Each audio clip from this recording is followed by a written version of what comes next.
कधी तुम्हाला असं वाटलं आहे का की आयुष्य आपली जरा जास्तच परीक्षा घेते? आपण मेहनत करत असतो, पण परिस्थिती मात्र सतत आपल्याला मागे ढकलत राहते. अशाच वेळी एक विचार लक्षात ठेवायला हवा. डॉक्टर APJ अब्दुल कलाम यांनीसुद्धा लहानपणी शाळेची फी भरण्यासाठी पहाटे उठून वृत्तपत्र विकलं होतं. हो, तेच अब्दुल कलाम ज्यांच्या अग्निपंख या पुस्तकाने लाखो लोकांना आयुष्य बदलायला प्रेरणा दिली. आज आपण पुस्तक वाचत नाही, तर आपल्यामधल्या त्या अग्निपंखाला जाग करत आहोत. ही फक्त एका पुस्तकाची गोष्ट नाही, ही संघर्षाची, मेहनतीची, जिद्दीची आणि मोठे स्वप्न बघण्याची ताकद देणारी गोष्ट आहे. साधेपणातून जन्मलेलं स्वप्न. रामेश्वर, समुद्राजवळ साधं गाव. एका छोट्याशा घरात अब्दुल कलाम यांचा जन्म झाला. आई मातीच्या चुलीवर स्वयंपाक करायची. वडील लहानशी होडी घेऊन लोकांना समुद्रपार पोहोचायचे. घरात सुविधा नव्हत्या, पण आकाशाला भिडणारी स्वप्न होती. पुस्तक म्हणतं, साधेपणा हा कमकुवतपणा नसतो, तोच महानतेचा पाया असतो. कदाचित तुम्हीही अशाच घरात वाढला असाल. मर्यादा होत्या, पण धडपड थांबली नाही.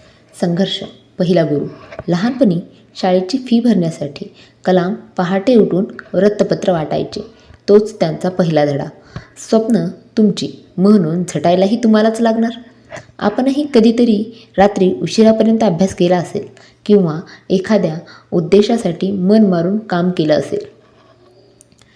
जो संघर्ष थांबवत नाही तोच घडतो. शिक्षक म्हणजेच पंख. कलाम जिज्ञासू होते. विज्ञान, विमान, अवकाश या गोष्टींनी त्यांना वेड लावलं. त्यांच्या शिक्षकांनी त्यांना एक साधं एअरप्लेन मॉडेल दाखवलं आणि त्यांचं आयुष्यच बदलून गेलं.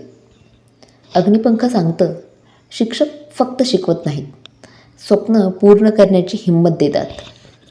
आपल्याही आयुष्यातही असा एक शिक्षक, आई, वडील, मित्र व मार्गदर्शक असतोच, जो आपल्याला हमेशा म्हणतो, तू करू शकतोस. पहिली उंच झेप. SLV-3. इस्रोच्या SLV-3 रॉकेटचा पहिला प्रयोग अपयशी ठरला. भारतभर टीका झाली, माध्यम भडकली, आत्मविश्वास डगमगू शकला असता. पण कलाम म्हणाले, आज अपयश आले, पण उद्या हेच अपयश यशाची पहिली पायरी बनेल. आणि तसंच झालं. दुसऱ्या प्रयत्नात भारताने स्वतःचे रॉकेट आकाशात पोहोचवले. अपयश अंत नाही, ते सुरुवात असते. कधी अपयश आलंच तर थोडं थांबा, पण थांबून राहू नका. DRDO. मिसाईल मॅनचा जन्म. पृथ्वी, अग्नी, आकाश, नाग, त्रिशूळ या क्षेपणास्त्रांनी भारतीय संरक्षण क्षेत्राची ताकद बदलावून टाकली. एका साध्या घरातून आलेला मुलगा जगाला सांगत होता, भारत करू शकतो आणि भारत करणारच. देशाला काही देणं म्हणजे खरी देशभक्ती, हे आपल्याला अग्निपंख शिकवतं.